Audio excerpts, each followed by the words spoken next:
with DNA replication, which simply means that how DNA duplicates.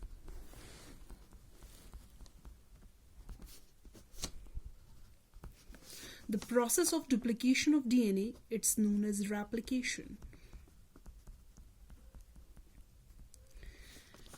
As we have already discussed in the class, the DNA, it's made up of two strands of nucleotides running anti-parallel to each other.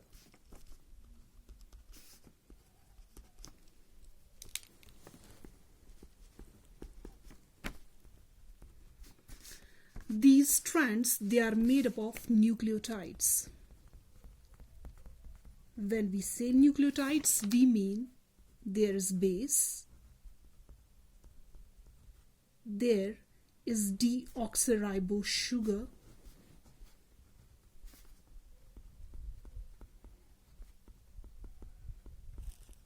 and there's a phosphate group.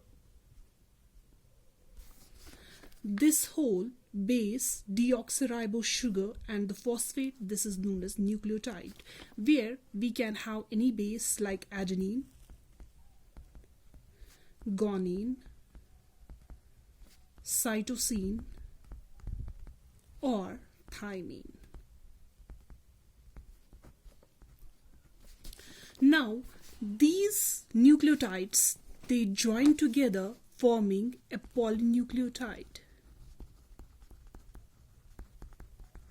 And the job of joining them together, it's done by an enzyme known as DNA polymerase. A quick review of these DNA polymerase enzymes. The first DNA polymerase enzyme, it was discovered by Arthur Kornberg in 1956 in Escherichia coli. And he discovered the enzyme as made up of single subunit. This enzyme, it's also known as Kornberg's enzyme. And Kornberg was given Nobel Prize for the same.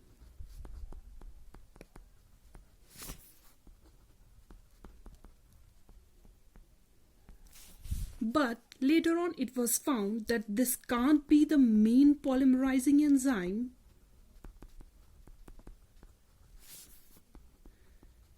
as its rate of adding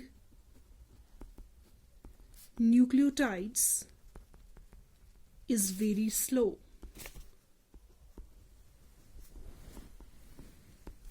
Then another enzyme was discovered, this time by Thomas Kornberg, and the DNA polymerases DNA Pol second. The enzyme is made up of also single subunit, and it was found that again this can't be the main polymerizing enzyme.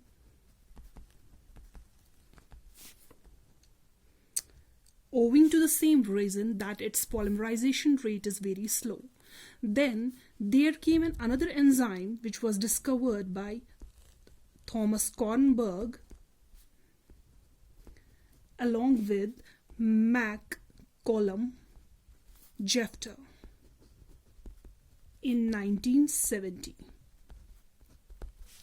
This enzyme was named as DNA polymerase III.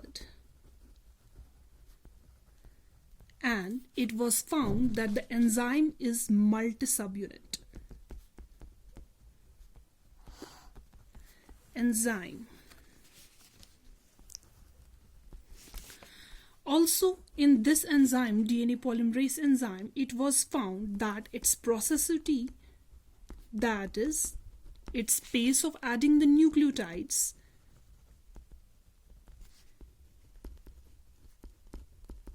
is at par with the replication in Escherichia coli. And hence this enzyme, it was labeled as the main enzyme responsible for polymerization of nucleotides. When I say polymerization, it means it adds the nucleotides together. We know nucleotide is made up of base plus a sugar subunit and then a phosphate. It joins the phosphate of 1' end with the deoxy 3' end of another sugar,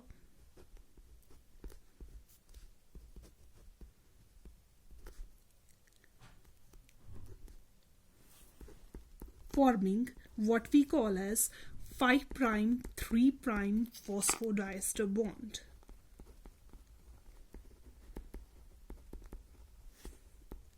And the process continues, forming a complete strand.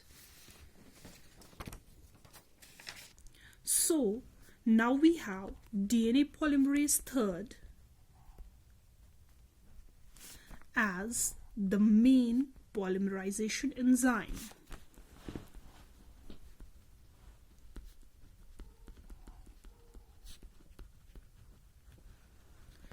And also I have told you it's multi-subunit enzyme.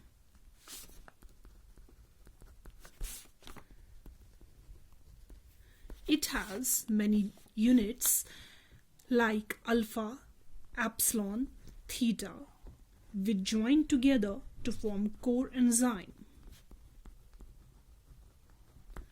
And then we have another core enzyme unit again made up of alpha, epsilon and theta. These two are the dimers and they are responsible for the polymerization activity and hence are called as core enzymes. Also, this alpha, epsilon, theta, one unit is connected to another via a gamma complex. And this gamma complex, it's made up of a gamma subunit, tau and tau2 subunits, and then join many other subunits like chi, psi, delta, which help in the stabilization of the enzyme.